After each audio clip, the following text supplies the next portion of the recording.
Welcome to the channel. Take care. Today we are going to study about NORCET image-based MCQ classes. So MCQs are very important for your nursing competitive exam, especially NORCET. So you should know about each and every images, which is important.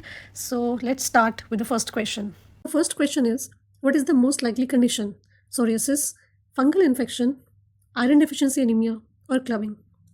तो सबसे पहले आप picture में देख रहे हैं कि Niels की फोटोग्राफ है. Nails are looking not normal, right.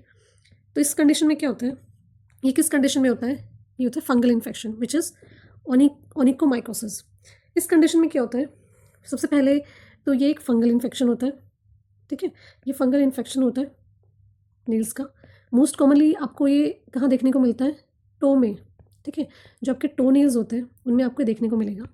But ये आपको मोस्ट कॉमनली टो में देखने को मिलता है और वैसे ये फिंगर नील्स में भी पाए जाते हैं. ठीक है, तो इसमें आप देखेंगे नील्स में क्या कैसा टेक्सचर हो जाता है. नील्स बिल्कुल अनइवन हो जाते हैं. ठीक है, कोई टेक्सचर नहीं रहता, कोई स्मूथनेस नहीं रहती, डिस्कलर्ड हो जाते हैं. ठीक है, डिस्कलर्ड हो जाते हैं. डिस्कलर्ड में आप देख रहे हैं ऐसे ब्राउन वाइटिश येलो कलर के नील्स हो जाते हैं, ब्रिटल हो जाते हैं नील्स. ठीक है, ब्रिटल हो जाते हैं, बहुत हार्ड हो जाते हैं, थिक हो जाते हैं. तो इस तरह के चेंजेस आते हैं इस कंडीशन में which is fungal infection called onychomycosis. ठीक है, infection that affects the Niels making them thick, brittle and discoloured. ठीक है, ये हमने पढ़ लिया. Next question is what is the most likely diagnosis.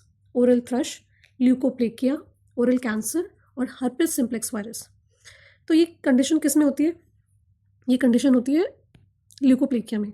ठीक है, ल्यूकोप्लेकिया इसमें क्या होता है, इसमें टंग में वाइट पैचेस हो जाते हैं.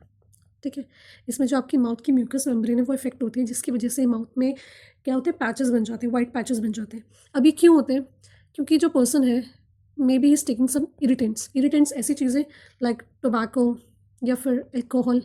ठीक है, maybe person is taking tobacco और alcohol which leads to the formation of these patches. ठीक है, ये पैचेस कैसे लगते हैं, ये थिक रहते हैं, वाइट ग्रे कलर के पैचेस होते हैं, अनइवन होते हैं. और मे बी जो आपकी वो एरिया है जहाँ पे इफेक्ट हुआ है, म्यूकस मेम्ब्रेन इफेक्ट हुए, it may be in red in coloured और it may be cause inflammation. ठीक है, तो वहाँ इन्फ्लेमेशन भी हो सकता है. तो the answer of this question is leukoplakia. Leukoplakia is a precancerous lesion that appears as white patches in the mouth. ठीक है, तो क्योंकि अगर ये जो ल्यूकोप्लेकिया होती है also can lead to cancer, oral cancer. ठीक है, इसलिए इसे प्री कैंसरस लीजन बोला गया है. Now next question is what is the most likely diagnosis. Kwashiorkor, marasmus, hepatomegaly, ascites.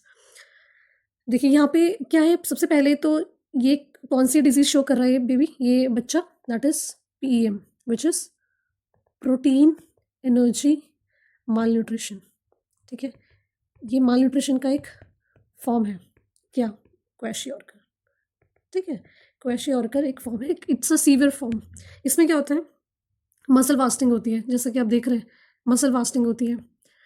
और एब्डोमेन क्या होता है, एब्डोमेन में डिस्टेंशन हो जाता है.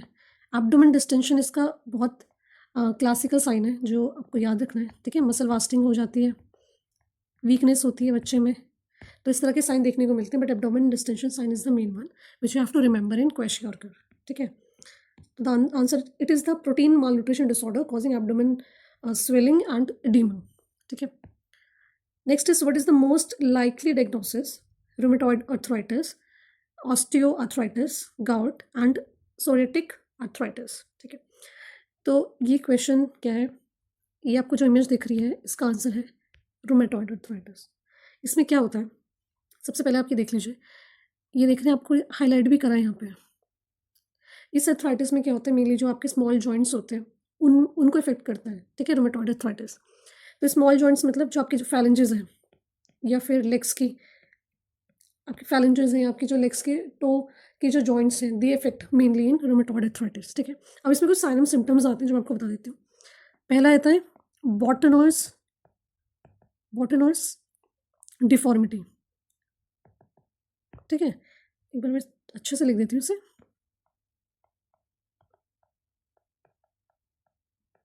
बॉटनर डिफॉर्मिटी, इसमें क्या होता है, बॉटनर डिफॉर्मिटी में जो आपके प्रॉक्सिमल जो आपके क्या होते हैं, जो प्रॉक्सिमल इंटरफेलेंजियल जॉइंट्स होते हैं.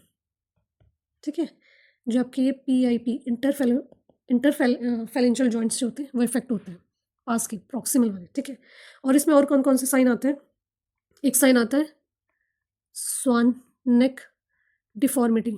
इसमें क्या होगा, ये फिंगर्स ये देखिए स्वान नेक लग रहे हैं हाइपर एक्सटेंड हो रहे हैं, तो ये स्वान नेक डिफॉर्मिटी कहते हैं इसे, ठीक है। स्वान नेक डिफॉर्मिटी आता है। और एक और साइन आता है विच इज़ अल्नर डेविएशन।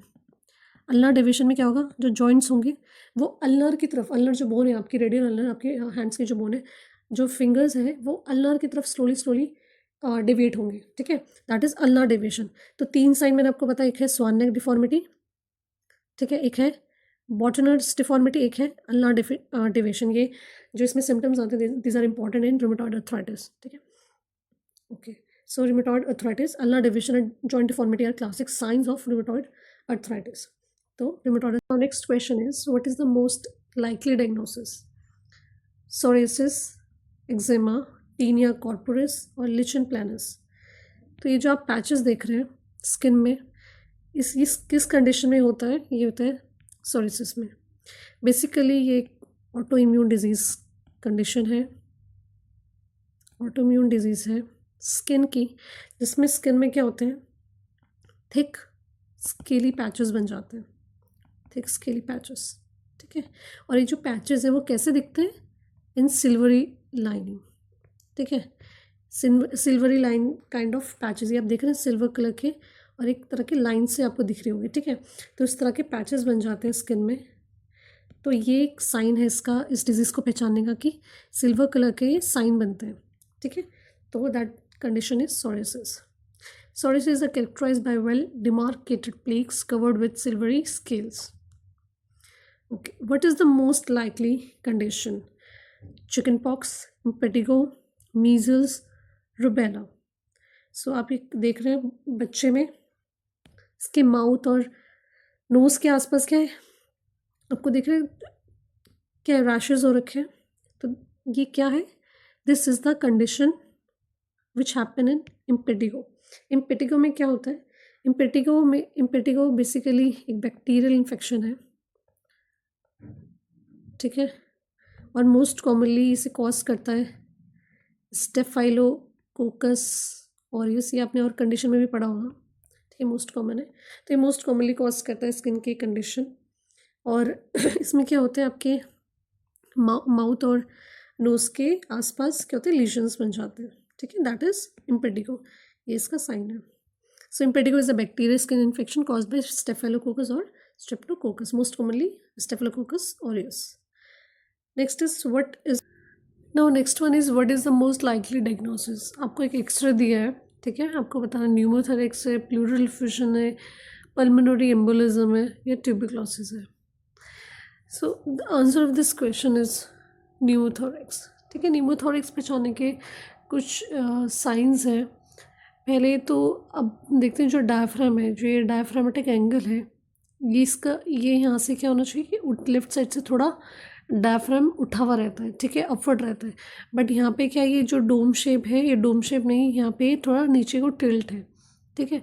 तो एक तो ये चीज़ हम देखते हैं न्यूमोथोरेक्स में। और बेसिकली न्यूमोथोरेक्स में ये होता है कि आपके जो प्लूरल स्पेस होता है, ठीक है, विच is the layer of lungs, ठीक है, तो वहाँ उनमें क्या होता है, एयर फिल्ड हो जाती है, एयर फिल्ड हो जाती है pneumothorax in the plural space, ठीक है। तो उसकी वजह से क्या होता है, ये एयर फिल्ड होने की वजह से क्या होगा, वहाँ पे एयर डेंसिटी वहाँ पे कम हो जाएगी, ठीक है। और जहाँ भी जिस भी लंग में एयर फिल्ड होगी, प्लूरल स्पेस में एयर फिल्ड होगी जिस साइड की भी, उस तरफ का क्या होगा, मिडिस्टेनम उस तरफ को, दूसरी साइड को टिल्ट हो जाएगा, दूसरी तरफ को मूव हो जाएगा हल्का सा। और हार्ट भी, ठीक है, हार्ट भी, इनफैक्ट हार्ट और आपके जो मिडिस्टेनम है वो दूसरी तरफ को शिफ्ट हो जाएंगे हल्का सा, because of the filling of air in other side, ठीक है। So next question is, so it's the presence of air in the pleural space causing lung collapse and tracheal deviation. Next one is likely condition. तो ये question में दिया है एक baby जो बहुत आपको येलो डिस्कलरेशन में दिख रहा होगा, है ना। तो इसमें एग्जाम्पल है neonatal sepsis, neonatal jaundice, erythema toxicum, meconium aspiration. तो इस क्वेश्चन में साफ साफ पता चल रहा है कौन सी कंडीशन है बच्चे में, दैट इज़ न्यूनेटल जॉन्डिस, ठीक है। न्यूनेटल जॉन्डिस है बच्चे को, क्यों होता है ये? Because of the increase of bilirubin level. ठीक है, जब बिलीरुबिन लेवल इंक्रीज हो जाता है बॉडी में तो क्या होता है? जॉन्डिस अकर होता है। जॉन्डिस के 2 टाइप्स होते हैं, that is pathological and physiological. ठीक है, जो पैथोलॉजिकल जॉन्डिस होता है वो विद इन 24 आवर्स होता है, देखने को मिलता है, और फिजियोलॉजिकल आफ्टर 2 और 3 डेज़ के बाद देखने को मिलता है बेबी में। ठीक है, so this the type of jaundice. So that's the answer of the question which is neutral jaundice. It is caused by elevated bilirubin level in newborns. Next is, what is the most likely diagnosis? Gout, rheumatoid arthritis, osteoarthritis and psoriatic arthritis. आपको यहाँ साफ clearly पता चल रहा होगा कि यहाँ आपको टोनेल आपको कैसे दिख रहा है? स्वेल्ड दिख रहा है ना? ये किस कंडीशन का क्लासिकल साइन है? ये है गाउट का. ठीक है, गाउट क्या है? बेसिकली ये एक तरह का अर्थराइटिस है. ठीक है, अर्थराइटिस की एक फॉर्म है गाउट, जिसमें क्या होता है, इसमें आपके जो जॉइंट्स होते हैं इनमें स्वेलिंग और रेडनेस हो जाती है. ठीक है, मेनली ये क्या करता है, इफेक्ट किसको करता है? मेनली इफेक्ट करता है बिग टो. ठीक है, जो बिग टो है उसको इफेक्ट करता है मेनली. यहाँ पे आपको देखने को मिलेगा, इसमें क्या होता है, जो यूरिक एसिड होता है उसका लेवल इंक्रीज़ हो जाता है. उसका लेवल इंक्रीज़ होगा तो क्या होगा, यूरिक एसिड डिपॉजिट होने लगेगा जॉइंट्स में और उसके बाद जॉइंट्स को इन्फ्लामेशन करेगा. ठीक है, तो this is the cause of gout. So it is commonly affects the big toe and is used and is caused by uric acid crystal deposition. Uric acid के crystal deposit हो जाते हैं joints में, which leads to the sign called gout. What is the most likely diagnosis? So tinea corporis, ringworm, psoriasis, eczema और cellulitis. अब इस question का जो आंसर है वो है tinea corporis. अब ये हमने कैसे पहचाना? अब इसका जो साइन होता है रिंग वॉर्म का वो ये है कि ये जो स्किन में लीजन बनाता है. ठीक है, ये जो स्किन में लीजन बनाता है क्या होता है, एक तो बिल्कुल शार्प, बिल्कुल सेंटर होता है इसका, बिल्कुल जो लाइंस होती हैं रैश के बिल्कुल शार्प होती हैं, आप बिल्कुल क्लियरली देख सकते हो सेंटर, और बिल्कुल लाइंस बिल्कुल डिफाइंड होती हैं, बॉर्डर्स बिल्कुल डिफाइंड होते हैं इसके. ठीक है, और स्किन थोड़ा क्या होता है, उभरी हुई होती है. So this is the sign of tinea corporis which is the type of fungal infection. ठीक है, फंगल इन्फेक्शन का टाइप होती है, रिंग शेप का होता है और मोस्टली एक रेड बॉर्डर होता है और बिल्कुल सेंटर्स बिल्कुल क्लियर होते हैं, डिफाइंड होते हैं. ठीक है, so tinea corporis it's a fungal infection characterised by a red ring shaped lesion with central clearing. Now next one is, what is the most likely condition? Osteoporosis, osteomyelitis, bone tumour और fracture. So इस picture में जो आपको दिया गया है that is picture of osteomyelitis. Osteomyelitis, osteo means bone, myelitis is inflammation. ठीक है, सो बोन में इन्फ्लामेशन होना दैट इज ऑस्टियोमाइलाइटिस. ये किसी की वजह से भी हो सकता है, मेनली ये होता है वैसे स्टेफाइलोकोकस ऑरियस. ठीक है, और बाकी और भी रीज़न है कि फंगल इन्फेक्शन हो गया. ठीक है, तो मेनली स्टेफिलोकोकस ऑरियस की वजह से होता है. इसमें क्या होता है, जो बोन जॉइंट होता है उसमें इन्फ्लामेशन हो जाती है, पेन होता है, और जो जॉइंट है it become red, solo, painful, inflamed, inflammation होती है. ठीक है, तो इस तरह का जॉइंट हो जाता है जैसे कि आप पिक्चर में देख रहे हैं. So this happens in the condition which is osteomyelitis. So osteomyelitis it is an infection of the bone often appearing as a lytic lesion on X-ray. So next question is, what is the most likely cause of this condition? Rheumatoid arthritis, leprosy, scleroderma, carpal tunnel syndrome. तो आपको screen में जो picture दिख रही है ये picture है leprosy की. ठीक है, the answer of this question is leprosy. तो leprosy, first of all leprosy होता क्या है? It is also called as Hansen's disease. ठीक है, हैंसन डिजीज़ भी कहते हैं इसको. It caused by mycobacterium leprae. Question आता है इस तरह का कि which cause the Hansen disease. ठीक है, what's the name of leprosy, इस तरह के क्वेश्चंस भी आ सकते हैं. तो ये जो पिक्चर में आप देख रहे हैं ये एक सिम्टम है claw hand which occurs in leprosy. Claw hand मतलब शेर के जैसा पंजा होता है उस तरह का हो जाता है पर्सन का हाथ. कैसे? एक्चुअली इसमें क्या होता है, जो पेरिफेरल नर्व्स होती हैं वो डैमेज हो जाती हैं. ठीक है, जिससे क्या होता है जो हैंड्स होती हैं उनमें क्या होती है, नमनेस हो जाती है, वो कभी भी काम करना बंद कर देते हैं। तो क्या होता है, वैसे ही जो अल्नर नर्व है वो भी डैमेज हो जाती है।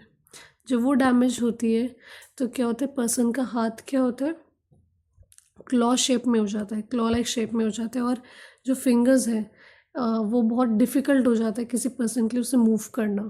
ठीक है, तो इसी तरह से जैसे जैसे प्रोग्रेस होता है तो फिंगर्स मूव नहीं होती, उसके बाद फिंगर्स नर्व्स और डैमेज होने लगती है, तो फिर ग्रिप वगैरह सब कुछ पर्सन नहीं कर पाता। ठीक है, so is very serious condition. So leprosy, claw hand deformity is commonly seen in advanced cases of leprosy due to ulnar nerve damage की वजह से। ठीक है, so next is what is the most likely diagnosis, glaucoma, conjunctivitis, keratitis और cataract.